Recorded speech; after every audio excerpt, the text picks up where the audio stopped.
Chers amis, bonjour, cours numéro 63 sur les lois de la médisance.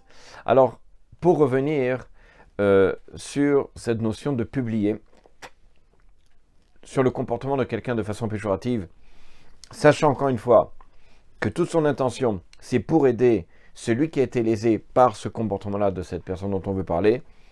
Je m'explique. Si par exemple la personne elle a vu de ses propres yeux qu'un juif a provoqué un dommage financier ou autre à son prochain, et ça lui tient à cœur, celui qui a vu bien entendu ce qui s'est passé, évidemment de l'aider, d'aider donc celui qui a été lésé, etc. Donc son but est louable, son but est positif, et donc il aurait le droit de raconter pour pouvoir aider l'autre personne. Mais évidemment, d'après les cours que l'on a vus précédemment, il faudra qu'il connaisse en détail ce qui s'est passé, pour quelle raison l'auteur de ces actes a agi ainsi, de parler avec évidemment celui qui a provoqué ces dommages-là, de le réprimander, de le mettre dans un certain sens devant ses responsabilités et de lui dire regarde, si je parle devant tout le monde, ce qui va se passer, d'accord? Regarde ce qui risque à toi de t'arriver. Donc évidemment, dans ce cas-là, et la personne n'agit pas, ne fait rien, on aurait le droit, évidemment, de rapporter l'histoire.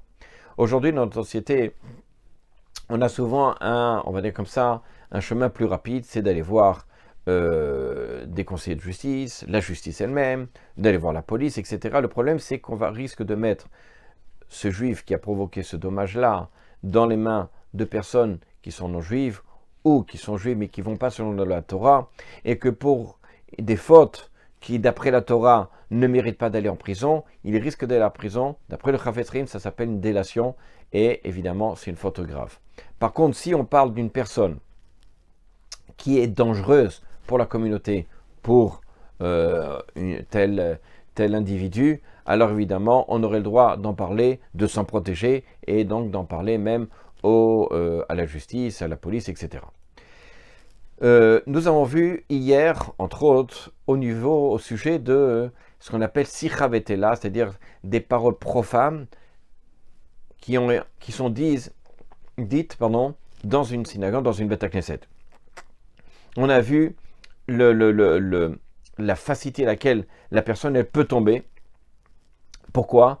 Parce que malheureusement, c'est quelque chose de ragil, c'est-à-dire d'habituel, où on a souvent la notion de parler avec son prochain, puisqu'on est assis à côté, et compris qu'on attend que la prière se passe, et donc automatiquement on commence à raconter, et on rentre dans la médisance, dans le colportage. Parfois même, on parle avant la lecture de la Torah, et puis même pendant la lecture de la Torah, et le penchant, il vient et nous dit, mais il n'y a pas de problème, tu peux continuer à parler. Et donc, non seulement il parle dans la Beth Knesset, mais il parle aussi pendant la lecture de la Torah, comme on a dit. Et évidemment, parfois même, ce sont des gens qui sont responsables, des gens qui sont importants, des rabbinim, des gens qui sont, voilà, et qui ont un renom, et qui vont se mettre eux-mêmes à parler ou à écouter. Évidemment, on rentre dans un problème de Chilul Hashem, de désacralisation du nom d'Hashem, devant 10 personnes dans la Beth Knesset.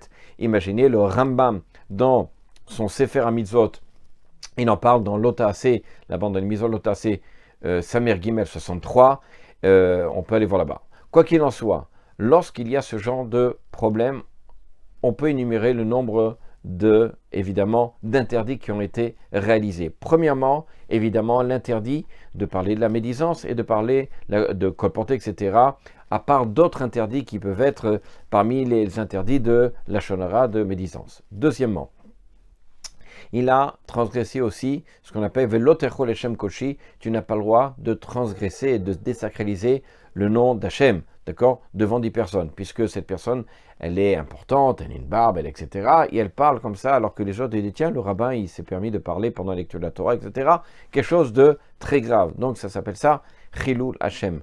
Désacraliser le nom divin, c'est quelque chose de très grave. Troisième chose, c'est qu'il a annulé aussi la lecture de la Torah, puisque au moment où il parlait, il y avait la lecture de la Torah, et donc il a fait abstraction à plusieurs psukim, plusieurs passages de la Torah qui ont été lus, donc lui-même, il n'a pas écouté. Et raison de plus D'ailleurs, dans Ishaïa, dans le prophète Ishaïa, c'est rapporté comme ça, Zvazvu Hashem Yichelo. Vozve Hashem Yichelo, c'est-à-dire ceux qui abandonnent Akadosh Hu, ils seront décimés. Donc, Chazé Shalom, évidemment, comme ça c'est rapporté dans Maseret Brachot, dans Daf Chet, d'accord? Alors, raison de plus, celui qui parle pendant Shabbat, dans lequel la lecture de la Torah et la Gdusha et la sainteté du jour est importante, qui dit la Shonara, qui dit etc., combien de Chazé Shalom, d'interdits il se met pour 1 ou 2 heures de prière à la synagogue au lieu d'accomplir des mitzvot. Donc évidemment, faire très attention à ça, et Bezrat Hashem, celui qui est capable de ne pas parler que des choses de Gdusha, et évidemment ne pas parler pendant la lecture de la Torah, pendant que le Shaliach Tzibor, celui qui est en train de faire la tfila, évidemment fait la tfila, et d'attendre gentiment. Si on a besoin de parler pour une raison ou pour une autre, on sort de la Beth Knesset, de la synagogue, et on va parler. Mais sachez que même comme ça serait quelque chose de grave, puisqu'on laisse, entre guillemets, Akadosh Baruch Hu dans la synagogue, et nous, on s'en va pour parler de choses futiles. À bientôt, Bezrat Hashem. ריבונו של עולם, יהי רצון מלפניך אל הרחום וחנון, שתזכנו היום בכל יום, לשמור פיו ולשוננו, מלשון הרע ורכילות, וניזהר מלדבר אפילו על איש יחידי, וכל שכן על כלל ישראל או על חלק מהם, וכל שכן נתרעם על מידותיו של הקדוש ברוך הוא, וניזהר מלדבר דברי שקר, חנופה, מחלוקת, כעס, גאווה, הונאת דברים, הלבנת פנים, ליצנות וכל דיבורים אסורים. וזכנו שלא לדבר כאם דבר הצריך לענייננו, גופנו ונפשנו, ויהיו כל מעשינו ודיבורנו לשם שמיים, ובזכות קבלת שמירת הלשון, נסלק את כל הפורענויות ומחלות קשות והמגפה הנורא. אמן.